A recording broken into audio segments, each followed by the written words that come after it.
Olá, estamos iniciando mais um programa Conhecendo o Ministério Público. A Presidência da República enviou ao Congresso um projeto de lei que proíbe a prática de castigos físicos em crianças e adolescentes, a tradicional palmada, para ser incorporada no Estatuto da Criança e do Adolescente. A proposta prevê a punição de pais, professores e profissionais que exagerarem na repressão às crianças. Mas está gerando controvérsias. Para alguns pais, um tapinha ainda é necessário para a educação de seus filhos. Portanto, para analisar a política da palmada, convidamos a promotora de Justiça da Infância e Juventude de Porto Alegre, Sinara Butelli, e a psiquiatra, psicanalista e professora da Faculdade de Medicina da PUC, Nina Furtado.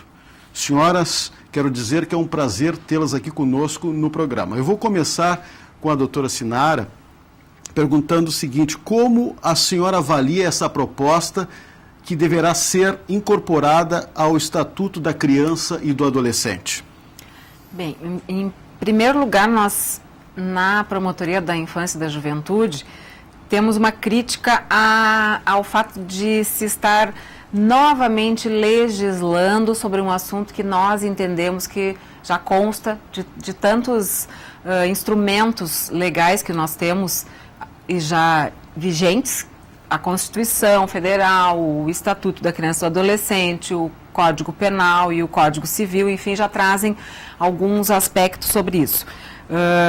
Então, isso é sobre o aspecto de técnica legislativa mesmo. Nós entendemos que não seria tão necessário, mas sobre o aspecto de estar sendo propiciada a oportunidade de nós falarmos a respeito dessa questão dos maus tratos, dos castigos físicos às crianças e os adolescentes, isso é bastante importante. E nós temos visto que até mesmo pelo simples encaminhamento da legislação e pela divulgação que está sendo feita disso, o assunto tem pautado muitas conversas, não é?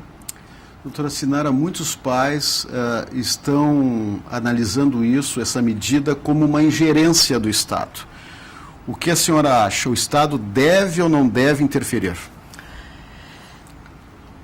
Eu acho que o Estado não deveria interferir se nós tivéssemos uma sociedade que conseguisse administrar as suas situações, enfim, de uma forma sensata e adequada. E, lamentavelmente, não é o que nós temos visto. Então, de uma certa forma, e até um aspecto curioso que eu vejo lá na promotoria, é que muitas vezes os pais, as famílias, enfim, pais e mães, vêm pedir para que a promotoria, que não deixa de ser Estado, como uma figura de poder público, para que interfira. No sentido de que, não raro, em casos de adolescentes que entram naquela fase de rebeldia, de dificuldade de relacionamento, né, começam a afrontar, às vezes, enfim, os pais não têm mais autoridade sobre eles. Então, eles vão tanto no Conselho Tutelar, como isso não é raro, isso é bastante comum. Vão ao Conselho Tutelar, à promotoria, às vezes até ao juiz, dizer: eu não posso mais com esse filho, com essa filha, não tenho mais como nem obrigá-lo a estudar, que é uma das outras coisas também que a promotoria cobra, né? Assim como o poder público tem o dever de garantir vagas, enfim, no ensino público, as famílias têm também a obrigação, além das crianças e adolescentes terem o direito de ter acesso a essa educação. As famílias têm a obrigação de fazer com que isso seja cumprido. E muitas vezes as famílias vêm dizer: olha, eu não posso mais. E a criança e o adolescente ainda não são plenamente capazes para estar administrando e resolvendo os diversos atos da sua vida, né, de forma tão independente. Então é preciso que os pais assumam responsabilidades que eles têm demonstrado que não conseguem assumir. Talvez até por isso que a lei, o projeto venha até para tentar dar uma minimizada em situações que são um número bem significativo. A doutora Nina Furtado é autora do livro Limites entre o prazer de dizer sim e o dever de dizer não. A pergunta é a seguinte: vale uns tapinhas para impor limites, doutora? Bom, em primeiro lugar, eu concordo com o que a Sinara falou. Acho que a lei, nesse sentido, assim, de levantar o assunto, de nos obrigar a pensar nele, de assustar pais que sistematicamente agridem filhos, nesse sentido, acho que é muito positivo. O aspecto legal em si, aí eu deixo para os nossos juristas. No sentido de educar, a primeira coisa que eu sempre digo é que não existe fórmula para educar. Quem descobrir essa fórmula vai ganhar o Nobel, assim, de medicina.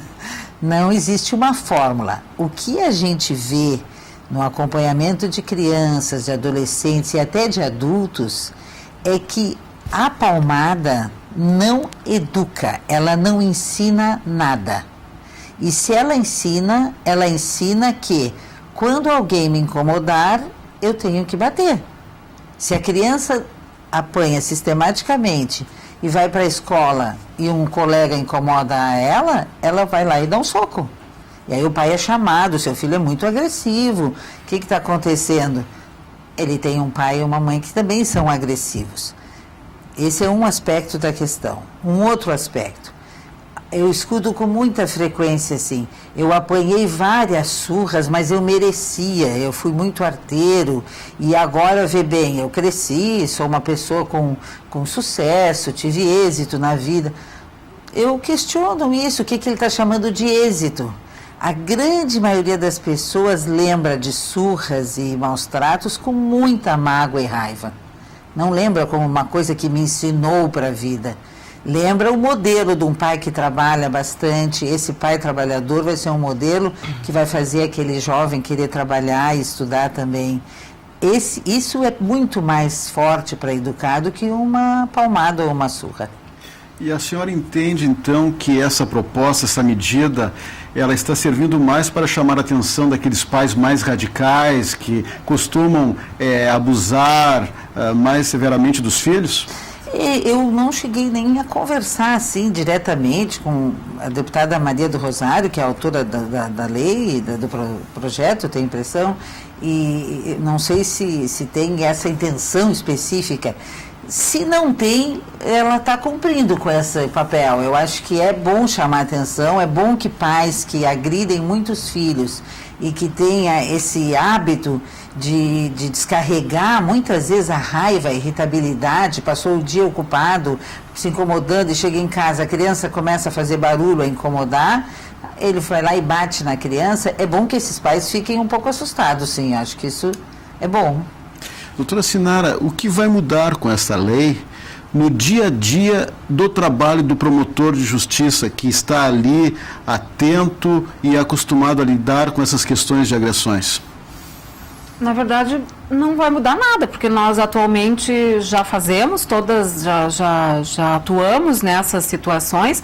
A única mudança que eu vejo é que o projeto de lei aborda de uma forma bem específica, explícita, o fato da diferenciação, não o fato, mas a própria palavra mesmo, moderado ou imoderado. É que atualmente na legislação que nós temos, por exemplo, no Código Civil, onde eu recordo que está expressamente referido o pai, a mãe que praticar castigos imoderados em seus filhos pode perder o poder familiar. Do que eu percebi da lei, até da própria exposição de motivos, o mote maior dela é trazer essa explicitação que, segundo a exposição de motivos também menciona, por diversas situações da sociedade brasileira, enfim, de considerar a criança ou adolescente um ser inferiorizado, que pode, a família atual em função de toda essa dificuldade de trabalho, correria, sobrecarga de atividades e tal, acaba descobrindo ou praticando a violência como uma forma de solução de conflitos, né? Então, nesse aspecto, o que eu entendi, o que eu captei do espírito, é a ideia de trazer essas questões à baila, porque de alguma maneira isso não estava conseguindo ser abordado, apesar da existência do estatuto, dessas leis que eu mencionei. Mas na prática, na promotoria, não muda muito. Agora, uma coisa que eu vejo assim de bastante positivo, embora também entenda que não era necessário, daí é um certo... uma crítica minha ao número excessivo de leis que eu acredito que nós temos no país, que, enfim, não seria... A gente acaba esmiuçando coisas que já estão previstas, a gente não atua no que deveria atuar. A gente, de um modo geral, tanto a sociedade, no caso da infância e da juventude, não só o poder público, mas a própria sociedade, a comunidade e a família, não é? Então, que é previsto nesse projeto o estímulo e o incentivo a campanhas de prevenção, a criação de programas específicos que trabalhem essas questões desse tipo de atitude nas famílias. Isso eu acho com pais, né? Exatamente. Acho que, assim, a gente poderia talvez pensar na antiga escola de pais que existia uma época onde poderia ter mais conversa sobre isso, mas as coisas estão tão difíceis, o mundo está tão competitivo que se a gente inventar mais uma escola de pais, os pais vão dizer, mais um dia que eu não vou ficar com as crianças, né?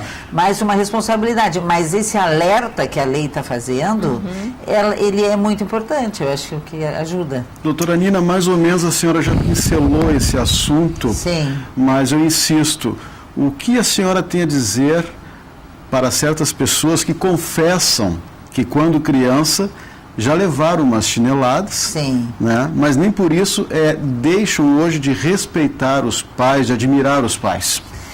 A gente sempre ama o pai e a mãe, sempre, mesmo o pai que dá a surra.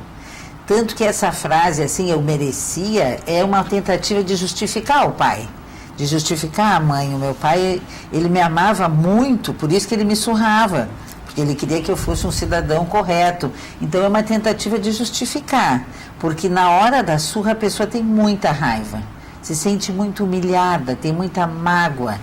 Ela é uma covardia, né? Assim, uma pessoa grande que ataca uma pessoa pequena. É uma coisa que é meio básico isso, né? Ninguém pode ser a favor, assim, da tentativa de ataques físicos para resolver situações em geral na sociedade, né? Esse acho que é um aspecto. Claro, eu sempre saliento, assim, que os pais atuais, frente a essa lei, eles estão dizendo, mas eu dei umas palmadas na minha filha. Não quer dizer que a filha ficou agora traumatizada para o resto da vida porque levou umas palmadas. Provavelmente eles vão se lembrar das palmadas como uma coisa que não foi boa.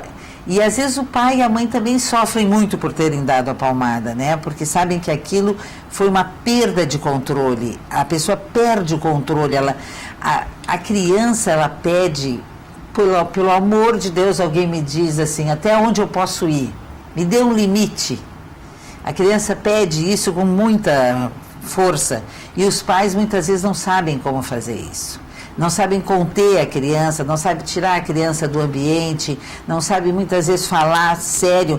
Às vezes tem um não que às vezes é não. O pai está vendo futebol, a criança começa, pai, eu posso pegar isso aqui? Não pega. Não pega. No terceiro não, ele diz, tá, então pega. Eu estou vendo aqui o meu jogo e tu está me incomodando. Aí fica uma confusão. Era não ou é assim? Eu queria que a senhora confirmasse isso, porque eu já tinha ouvido, né, essa tese, de que às vezes a criança, ali até de uma determinada idade, ela incomoda, parece que testando e pedindo, ela quer saber até onde vai o limite dela. Exatamente. Por quê? Porque a criança, ela precisa ser apresentada ao mundo e o mundo à criança. E quem faz esse papel é o pai e a mãe. Ela não sabe até onde ela pode ir. Eu posso pôr o dedo na tomada, eu posso atirar esse prato no chão, ela não sabe isso. Então quem vai ensinando é o pai e a mãe. Isso pode, isso não pode.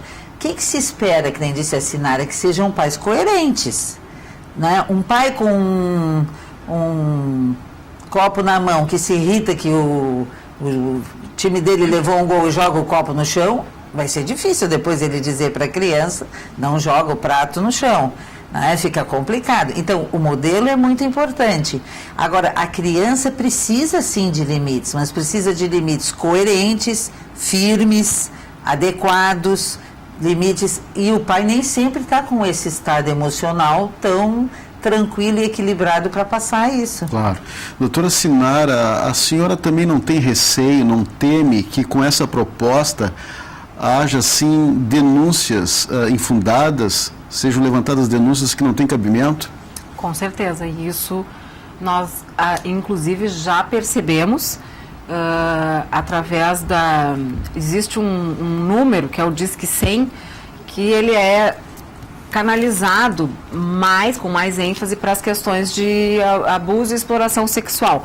Mas ele também é usado para denúncias de maus tratos, questões assim de prática de atos inadequados e ruins para crianças e adolescentes. E a gente vê isso na promotoria e, lamentavelmente, inclusive nós, o Ministério Público do Rio Grande do Sul, em um momento que foi possibilitado, que nós falamos, porque isso é a nível nacional, nós nos manifestamos e ponderamos algumas questões justamente por causa disso, porque muitas vezes a gente coloca todo um sistema a funcionar, e eu diria assim, do que passa por mim, talvez assim, de cada 10 casos que chegam do Disque 100, que eu não estou dizendo que ele não serve, ele é bom, ele é interessante, mas muitas vezes a gente coloca o conselho tutelar aí lá olhar, a casa não existe, a família, ou é briga de vizinho, então isso é ruim para o sistema, mas aí é uma coisa da nossa sociedade, que tem mania também de ligar para brigada militar, para os bombeiros e passar trote, né? Até uma dificuldade. Denunciar uma pessoa, qualquer um pode denunciar a qualquer hora, a qualquer momento, né? Eu acho que, nesse sentido, o problema vai continuar como é. Claro. E as crianças de hoje, doutora Inha, são mais mal criadas? Que as de antigamente? Exato. Acho que não. Acho que as crianças de hoje são crianças que, no último século, a criança começou a ter importância. Antes não tinha, não era nem ouvida. Com a psicologia, com a psicanálise, a criança começou a ser ouvida, começou a ter importância. Freud e outras pessoas viram assim, o que acontece na infância tem consequências na vida adulta. Então começou a se preocupar, a gente começou a se preocupar com a criança. Eu sempre digo assim, olha, os crimes mais importantes desse país, sendo na área que for, nós não vamos citar assim nenhuma para não ferir, nós estamos dentro do legislativo, são de pessoas bem velhas. Bem adultas, bem mais velhas, não são de crianças e nem de adolescentes. Talvez os nossos legislativo, o nosso judiciário, agora já tem jovens que nem assinaram, mas se tivesse mais jovens, talvez até fosse melhor, não é? A gente não sabe. Eu acho que as crianças estão mais sendo ouvidas, elas estão mais espertas, elas estão tendo mais acesso à informação. As crianças sempre foram crianças que brincam, que transgridem, que tentam enfrentar os limites. Isso sempre foi assim.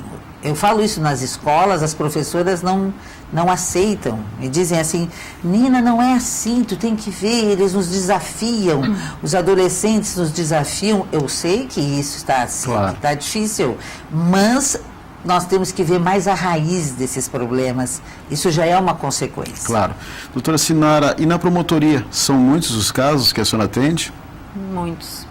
Aqui em Porto Alegre nós somos 4 colegas que atuam na fase que a gente chama de pré-judicial, antes de judicializar essas questões, e nós temos um volume bem significativo. Eu agora aqui não tenho números, mas tanto é que nós dividimos entre os 4 essas questões de maus tratos, de negligências, enfim, e com certeza o Conselho Tutelar na cidade de Porto Alegre, que teve que aumentar, eram 8 micro-regiões, agora nós temos 10, são um total de 50 conselheiros tutelares, e eu tenho certeza que eles atuam em muito mais situações do que chegam na promotoria, e as situações são críticas. Né? Claro, falando em situações, doutora Nina, muitas delas acontecem porque os pais trabalham, né, nos dias de hoje, trabalha a mãe, trabalha o pai, e chegam em casa cansados, estressados e de repente não tem, né, mais condições de tratar, de conversar com o filho, de brincar com o filho. É isso? Eu acho que os pais estão muito estressados, eu concordo, assim, nós temos uma geração de pais culpados. Os pais estão muito culpados em se cobrar coisas que eles acham que deveriam estar fazendo e não estão. Então, eles tentam, muitas vezes, se desculpar ou receber o perdão dos filhos fazendo todas as vontades. Assim, daí, no sábado, eu vou no shopping e compro o brinquedo que ele quer e trago chocolate todos os dias. Eu tinha uma amiga que todos os dias levava para casa chocolate, que é uma coisa que não é nem um pouco engorda as crianças, não ajuda em nada. Mas era assim um pedágio que ela pagava, uma fiança. Assim, já que eu fiquei longe o dia inteiro. Já que eu fui trabalhar, como se aquilo ela não tivesse direito. Então, está uma situação complicada. O que a gente chama a atenção dos pais sempre, quando eu vou em escolas e falo com pais e professores, é tentar ter momentos bons com as crianças, brincar com a criança. Se tu fala com um adulto, às vezes de 30 anos, o que tu lembra da tua infância? Eu me lembro o dia que o meu pai foi pescar comigo, jogava futebol comigo. Ele não vai lembrar o carrinho super moderno ou o videogame super avançado. Eu lembro uma roupinha que a minha mãe fez para minha boneca. Esse de estar junto, brincar junto, até ver um filme junto, não é que não possa jogar no computador junto. Tem que tentar, a gente tem que tentar que isso aumente um pouco, que isso seja mais constante. Isso é uma preocupação séria, boa. Claro. Doutora Sinara, a senhora não entende que vai ser um pouco difícil de ser aplicada essa lei, porque é difícil de controlar essa situação? Em relação às famílias, sim, pais e mães, sim, vai ser, eu acredito que sim, vai ser bem complicado. Só pode ser que a própria criança, se for maiorzinha, ela pode fazer algum tipo, é raro, mas, ou algum vizinho que vê, mas tem um outro aspecto, nós estamos também, nós aqui, mas todo mundo está falando mais nesse aspecto da família e dessa, o que eu tenho ouvido, dessa suposta interferência do Estado, do poder público nas famílias, mas o projeto também refere escolas e outras instituições que atendem, né? Então, nesses casos aí, talvez seja mais em relação às famílias, com certeza, né? E falando em escola, a senhora até disse na abertura do programa que isso aí, a criança que é surrada, que é espancada, porque tem diferença entre dar uma palmada e a criança ser surrada. Mas isso tem reflexos na escola. Tem. E muitas vezes a criança se torna uma criança também agressiva. Até pode ter algumas saídas diferentes, pode ter uma autoestima tão prejudicada que é aquela criança que todo mundo pode bater, que ela não consegue mais reagir. Porque ela está sempre apanhando. Agora, pode-se criar aquela criança assim, a forma da gente resolver as coisas é no soco, é brigando. Então, se tornam aquelas crianças briguentas, que tudo parte para briga e já rola no pátio, no chão. Isso aí a gente vai olhar as raízes, ela teve modelos que foram assim, né? Claro, já que a senhora tem um livro muito famoso, que está sendo bastante lido, eu gostaria que a senhora destacasse um ponto de que o que é mito e o que é verdade nessa questão dos limites. Eu acho que o livro, ele diz, o título do livro, eu acho que ele diz um pouco, assim, do que eu quero falar em geral sobre limites. É muito mais fácil dizer sim. Então, o mito mais importante é que o não signifique falta de carinho, falta de atenção. O não, muitas vezes, é sinal de amor. Isso é um mito, achar que dizer não para a criança, eu estou traumatizando, eu fiz a minha filha chorar, tu pode estar salvando a tua filha quase, né? Assim, frente a outros nãos que ela vai ter na vida. O não é mais difícil. É difícil mesmo, né? Eu sou mãe e tenho... É mais difícil. difícil. É difícil, a gente fica, mas será que eu estou fazendo errado? E a gente, enfim, exatamente. vê isso, né? Então, é um mito. A gente diz não por amor. Esse que é o... É verdade. Doutora Sinara, essa proposta, ela está sendo feita justamente quando o Estatuto da Criança e do Adolescente completa 20 anos. mas eu creio que tem esse mérito de justamente estar discutindo, debatendo essa questão que é muito importante. Com certeza. Traz, de novo, fortalece, eu acredito, também as questões que já estão no Estatuto. Agora, eu acho que é importante a gente mencionar também que seria importante que o poder público se preocupasse muito com a retaguarda disso, porque eu vou ter um pai e uma mãe que tem esse problema, eu vou ter que encaminhar para um tratamento, provavelmente, um acompanhamento, e a gente sabe que a gente não tem isso em suficiência. Então eu gostaria bastante que esse projeto talvez encaminhasse, já que ele fala em prevenção e tal, num fortalecimento da rede de atendimento, que está fazendo muita falta. É verdade. Ok, nós estamos chegando ao final do nosso programa e eu gostaria de agradecer a sua participação, doutora Nina Furtado, autora do livro sobre limites. Eu acho que é muito importante hoje em dia a criança ter um limite e os pais darem também esse limite. Ao seu trabalho também, parabéns, lá na Promotoria Especializada da Infância, doutora Sinara, parabéns. Mas nós vamos ter que ficar por aqui. Na próxima semana voltaremos com mais um assunto de interesse da sociedade no Conhecendo o Ministério Público. Até lá!